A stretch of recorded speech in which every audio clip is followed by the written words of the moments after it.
Hello, in this video John's going to show you how to propagate salvia cuttings. It's autumn time, you prepared your salvia bush for winter, and the link to that video is in the YouTube cards above. It's still okay to take cuttings, but the aftercare is as important as taking the cuttings themselves. So you'll see below in the description I've put timestamps. Those are just there to help you navigate your way through the video.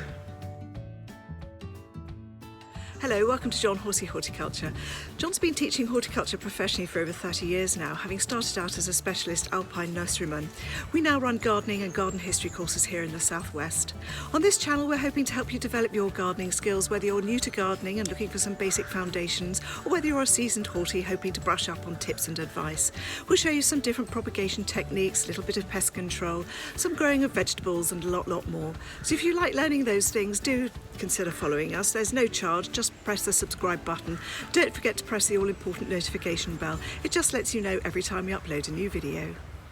Okay, so here we are. We trimmed off our salvias, we've taken the top off, and in amongst these flowers, there are some quite nice cuttings.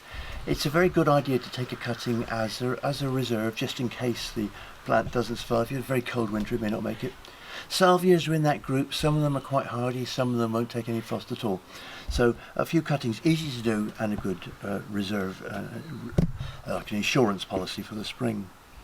Before we start, we'll just have a look at the compost we're going to use. So traditionally we've always used a mixture of peat and sand, but lots of other things are available, and nowadays peat is often being replaced by composted bark and other composted materials. So here we are, we've got a nice clean pot. It's always worth getting a nice clean pot for cuttings, simply because you don't really want any disease to get in, and at least you can do is give it a good clean pot to start with.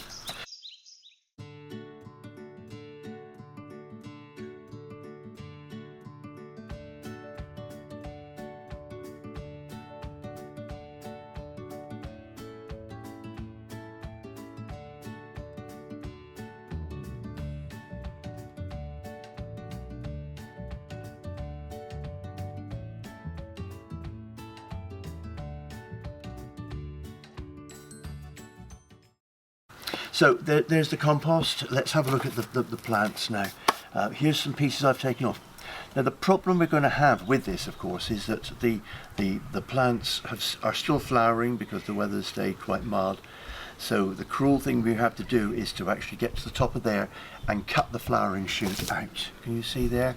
There's the shoot, and I'm going to cut it there. Does that show up all right? There we are. So I've got some new growth coming there. I've got two leaves which will grow away.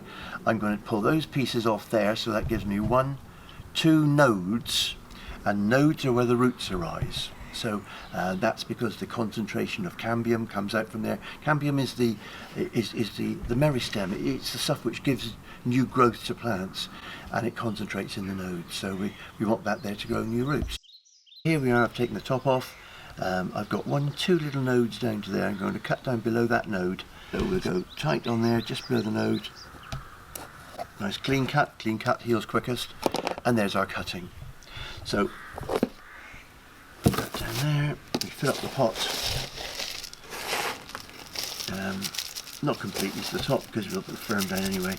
And then we just use finger, dibbers, pencil, whatever. I find fingers very useful. Just put that in and firm it down. And then tidy it round. The watering we will do will settle it in anyway. And we'll just do a few more. Let's see if we can find some without flower shoots on them. It's going to be difficult because it's that time of the year. There's a little one which we can actually take a heel cutting off of. So obviously I've pulled the heel off there.